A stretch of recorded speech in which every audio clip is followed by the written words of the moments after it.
आणि आणखीन एक मोठी बातमी हाती येते ती म्हणजे राज्यातल्या अनधिकृत बांधकाम धारकांना मोठा दिलासा मिळालेला आहे। विधेयक दोन्ही सभागृहात या संदर्भातलं मंजूर झाल्याचं समजतंय।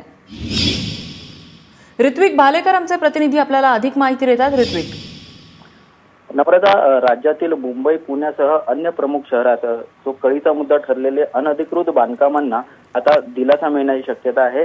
राज्य सरकारने तयार केलेल्या नव्या कायद्याच्या मसुद्याला आज विधिमंडळात मंजुरी देण्यात आलेली आहे। प्रामुख्याने न्यायालयाच्या आदेशाचं पालन करून राज्य सरकार गरीब व मध्यमवर्गीय नागरिकांना ज्यांनी गरजेचे अनधिकृत बांधकामे केलेली आहेत यांना यामध्ये दिलासा मिळणार आहे। मात्र 31 डिसेंबर 2015 पूर्वीच्या बांधकामांनाच या नव्या कायद्यानुसार लाभ मिळणार आहे। नम्रता, दिघ्याचं यामध्ये काय होईल, काही माहिती मिळतेय का?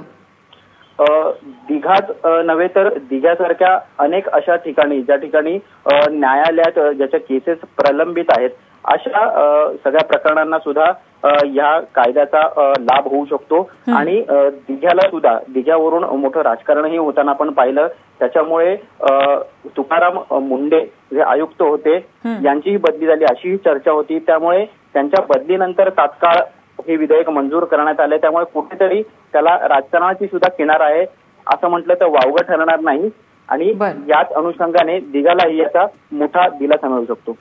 ऋत्विक, धन्यवाद तू दिलेल्या माहितीबद्दल।